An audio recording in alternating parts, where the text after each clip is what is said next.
Writing test 2, Cambridge IELTS 17, test 1. টপিকটা আমরা আগে একটু পড়ে নেই। আজকে এটা সলিউশন নিয়ে ডিসকাস করব। It is important for people to take risks in both their professional lives and personal lives. Do the advantages of taking these risks outweigh the disadvantages? IELTS writing নিয়ে অনেকেরই বেশ সমস্যা হয়। রিডিং এ 9 চলে আসে, listening এ 9 চলে আসে, কিন্তু রাইটিং এ 7 পাওয়ার জন্য অনেককে স্ট্রাগল করতে দেখা যায়। এটার একটা বড় কারণ হচ্ছে যে রাইটিংটা আসলে একটা প্রোডাক্টিভ স্কিল। হাতে কলমে যদি কাউকে লেখা শেখানো এবং সাথে সাথে ফিডব্যাক দেওয়া, এই কাজগুলো ভালো মতো না করা যায় তাহলে রাইটিং এ আসলে ইমপ্রুভ করতে অনেক বেশি সময় লাগে। বাট বেশিরভাগ ক্ষেত্রে আমরা যে জিনিসগুলো দেখি যে সবকিছুই হচ্ছে সব জায়গায় একটু থিওরিটিক্যাল অ্যাপ্রোচের।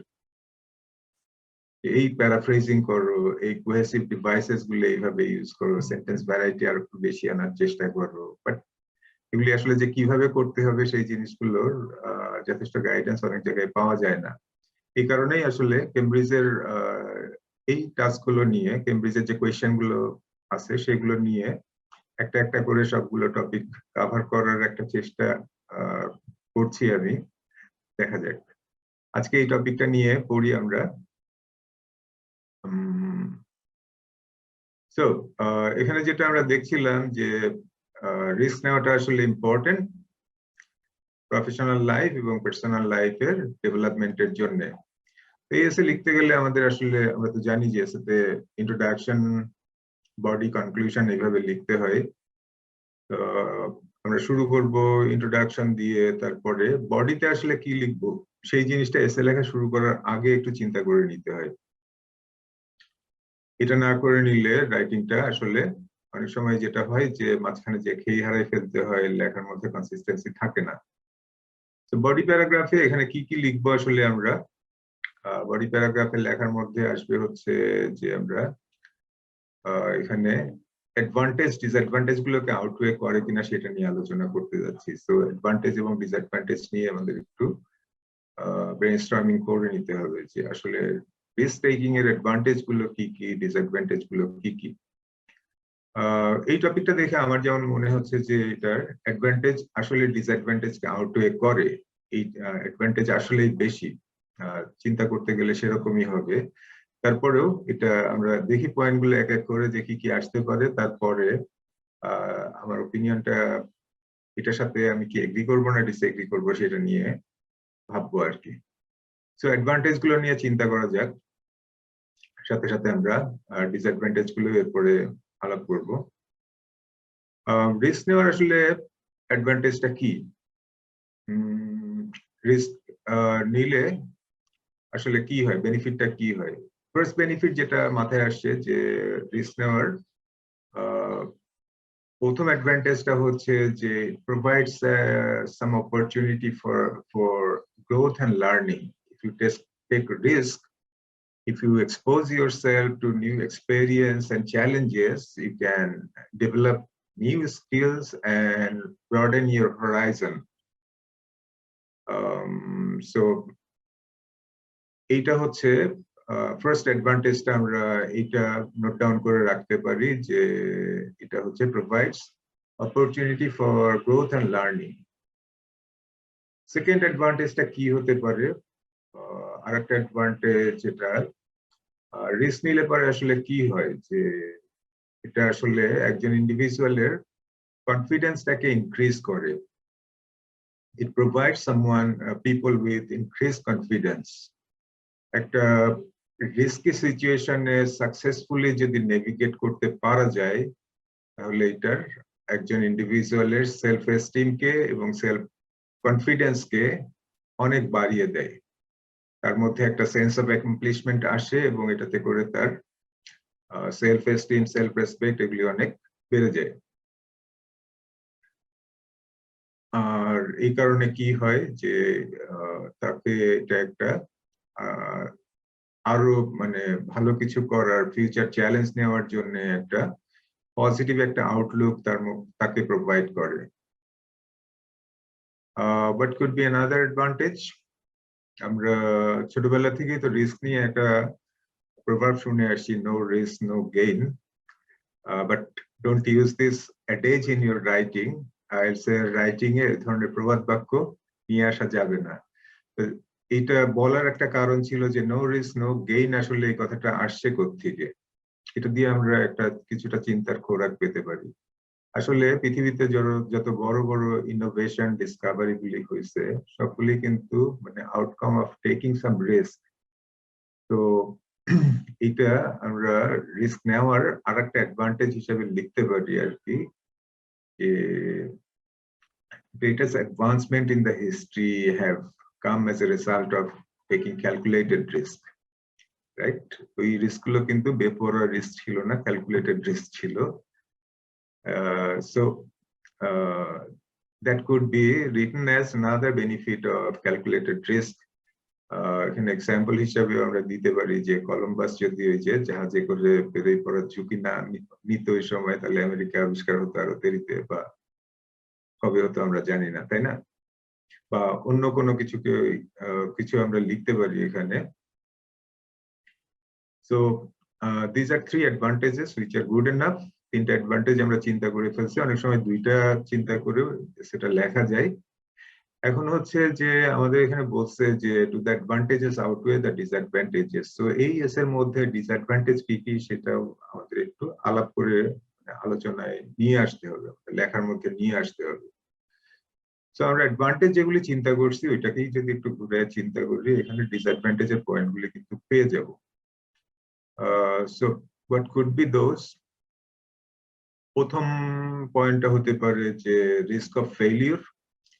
আমরা কোনো রিস্ক নিয়ে যদি সাকসেসফুল না হই, যদি এটা একটা ফেইলিউরের দিকে আমাদেরকে লিড করে, তাহলে তার রেজাল্টটা কি হতে পারে? It could be very demotivating and damaging for one self confidence or self esteem. So এটা গেল যে রিস্ক নিয়ে ফেল করলে পরে এটা ডিমোটিভেটিং বা সেলফ এস্টিম বা সেলফ কনফিডেন্সের জন্য ড্যামেজিং হতে পারে। দেন আরেকটা রিস্ক তো ডিসঅ্যাডভান্টেজ তো খুবই অবভিয়াস, যে রিস্ক নিয়ে নেওয়ার ডিসঅ্যাডভান্টেজ কি, যে কখনো কখনো এটা আমাদেরকে ফিনান্সিয়াল লস বা ফিজিক্যাল পার্সোনাল ইনজুরির দিকে লিড করে, ঠেলে দেয়।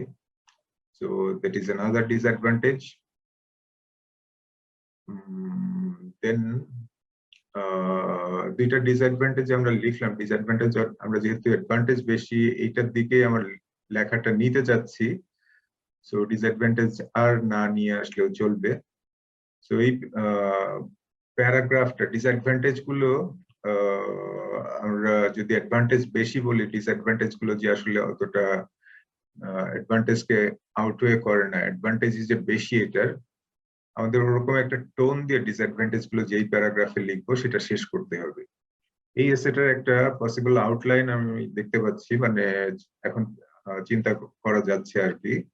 যেহেতু আমরা অ্যাডভান্টেজ বেশি বলতেছি, সো অ্যাডভান্টেজ গুলো হচ্ছে যে তিনটা অ্যাডভান্টেজ বললাম, বডির তিনটা প্যারাগ্রাফ করতে পারি এই তিনটা অ্যাডভান্টেজ দিয়ে আমরা। দেন হচ্ছে বডিতে ফোর্থ একটা প্যারাগ্রাফও দিতে পারি। আইএলটিএস এর এসেতে কিন্তু ওরা বলে যে মিনিমাম 250 ওয়ার্ডস লিখতে হবে, but if you can write around 300 words, that will be very good. Content যদি বেশি বড় হয়ে যায়, এটা কোনো ডিসঅ্যাডভান্টেজ না লেখার জন্য। আইএলটিএস এর আগের দিকের বইগুলোতে এক্সামিনারদের লেখা যে মডেল অ্যান্সার গুলো থাকতো, সেখানে অনেক এসেই দেখা যেত যে 350 ওয়ার্ড 380 ওয়ার্ড এরকমও লেখা। So if you can manage time, write as much as possible. There is no discredit, there is no points will be deducted for writing more. 250 word এর নিচে লিখলে পারে মার্কস কাটা হবে আন্ডারলাইন হিসাবে। 250 ওয়ার্ডস এর বেশি লিখলে পারে, যত বেশি লিখি না কেন ওখানে কোনো ডিসঅ্যাডভান্টেজ নাই। আমি যদি টাইম ম্যানেজ করতে পারি তাহলে লিখতে পারি। সো যেটা বলছিলাম যে বডির 3 প্যারাগ্রাফে 3টা অ্যাডভান্টেজ লেখা যেতে পারে। ফোর্থ প্যারাগ্রাফে এসে ড্রব্যাক গুলো লিখলাম, এবং ড্রব্যাক গুলো যে আসলে অ্যাডভান্টেজের তুলনায় অতটা বেশি না, এটা ওরকম একটা টোন দিয়ে শেষ করতে হবে সেটা বলছিলাম আমি। সো ওই জিনিসটা কেমন হতে পারে, এরকম ভাবে প্যারাগ্রাফটা শেষ করা যেতে পারে যে যেহেতু disadvantage কিছু আছে, so potential cost should be carefully considered before taking a risk. In many cases, potential benefits of taking risk can outweigh the potential costs. AES এর ইন্ট্রোডাকশনটা কিভাবে লেখা যেত? ইন্ট্রোডাকশনে আমরা জানি যে টপিকটাকে একটু প্যারাফ্রেজ করে নিজের ভাষায় লিখতে হয়, আর তার সাথে হচ্ছে যে একটা থিসিস স্টেটমেন্ট, মানে এসেটাতে আমি কি লিখতে যাচ্ছি সেটা দিতে হয়। সো এই এসেটার ক্ষেত্রে যেভাবে শুরু করা যেত সেটা হচ্ছে taking risk is a crucial aspects of one's individual and career growth. টপিকটা প্যারাফ্রেজ করে ফেললাম, তার সাথে মানে একটু রেলিভেন্ট একটু ব্যাকগ্রাউন্ড দিতে পারলে আর একটু ভালো হয়, যেটা এখানে হতে পারে it can be intimidating to step outside one's comfort zone and take a chance, but I believe the potential benefits of taking risk often outweigh the disadvantages. So ভালো একটা ইন্ট্রোডাকশন এভাবে আমরা লিখে ফেলতে পারি। আমাদের টপিকটা প্যারাফ্রেজ করে ফেললাম, থিসিস স্টেটমেন্ট দিয়ে দিলাম। এখন বডিতে আমরা যে পয়েন্টগুলো বলছিলাম, যে তিনটা অ্যাডভান্টেজ নিয়ে ডিসকাস করছিলাম, ওইগুলোকে আলোচনা নিয়ে আসা যেতে পারে। সো প্রথমে বলছিলাম যে ইট provides opportunity for growth and learning. So এটা নিয়ে আমরা লিখতে পারি যে by exposing oneself to new experiences and challenges, individuals can develop their skill and broaden their horizon. এইভাবে শুরু করা যেতে পারে, এটা নিয়ে লেখা যেতে পারে। তারপরে হচ্ছে যেটা করলে পারে কি হবে, opportunity for growth and learning, এই প্যারাগ্রাফটার শেষ করা যেতে পারে এইভাবে যে this can lead to personal development and increase self-awareness, which can ultimately contribute to more fulfilling life. গেল এটা। তারপরে আরেকটা অ্যাডভান্টেজ বলছিলাম যে increase confidence and self-esteem, এবং ওখানে বলেছিলাম এইভাবে যে navigating a risky situation can boost one's self-esteem, self-confidence, এইভাবে। সো এটা এইভাবে কন্টিনিউ করা যেতে পারে। আমি আসলে পুরোপুরি বলছি না, তাহলে ওই যে মডেল অ্যান্সার দিয়ে দেওয়ার মতোই হয়ে যাবে, একটু শুনে নিজে নিজে লিখতে হবে। থার্ড প্যারাগ্রাফে যে আমরা ইনোভেশনের কথা বলছিলাম, প্রফেশনাল এবং পার্সোনাল দুইটা কনটেক্সটেই আসলে নতুন নতুন আইডিয়া জেনারেট করা, নতুন প্রোডাক্ট বা সার্ভিসের আইডিয়া ডেভেলপ করা, এই ক্ষেত্রে রিস্ক টেকিংটা কিভাবে হেল্প করা যেতে পারে সেটা একটু এক্সপ্লেন করে এই প্যারাগ্রাফটা লেখা যেতে পারে। তারপরে বলছিলাম যে ড্রব্যাক নিয়ে একটু লেখা দরকার আমাদের। এখানে যেহেতু দুটাকে কম্পেয়ার করে কোনটা বেশি সেটা জাজ করতে বলছে আমাদেরকে, অ্যাডভান্টেজের সাথে সাথে ডিসঅ্যাডভান্টেজ গুলো নিয়ে একটু লিখতে হবে, এবং সেগুলো কি লেখা যেতে পারে অলরেডি আমি আলোচনা করেছি, ওই জিনিসগুলো এই প্যারাগ্রাফটাতে নিয়ে আসা যেতে পারে। এবং ফাইনালি কনক্লুশনে চলে যাওয়ার পরে, কনক্লুশনে বলছিলাম যে ইন্ট্রোডাকশনে আমরা যেটা দিয়ে শুরু করছি টপিকটা প্যারাফ্রেজ করে, ওইটারই একটা রিস্টেটমেন্ট দিয়ে আমরা আসলে কনক্লুশনটা স্টার্ট করতে পারি সব এসেতেই। সো এখানে জিনিসটা হতে পারে এরকম যে in conclusion, taking risk is an important part of personal and professional growth, while there are some potential drawbacks of taking risks such as blah blah blah, যেটা আমরা disadvantages এর প্যারাগ্রাফে যে দুইটা ডিসঅ্যাডভান্টেজের কথা বলেছিলাম সেগুলিকে এখানে জাস্ট মেনশন করা যেতে পারে। ওগুলি কি কি ছিল ওগুলি মেনশন করতে গেলে আমরা প্রথমে বলেছিলাম যে ফিনান্সিয়াল লস হতে পারে ফেলিউরের কারণে, so ওগুলি মেনশন করতে পারি এইভাবে, while there are some potential drawbacks such as failure or financial loss or personal injury, the potential drawbacks of growth such as কি বলছিলাম ইয়েতে, যে এখানে growth, increase confidence, innovation, make it worth taking risks, right? Or make it well worth the effort. এবং finally আমার একটা emphatic statement দিয়ে কনক্লুশনটা শেষ করতে পারলে সবসময় ভালো হয় টপিকটা নিয়ে। এখানে ওইটা হইতে পারে, it is important to carefully consider the potential risks and benefits before taking a chance, but in many cases the potential rewards can be life changing. So এখানে আমরা ইন্ট্রোডাকশনে ওপিনিয়নটা বলে দিছি যে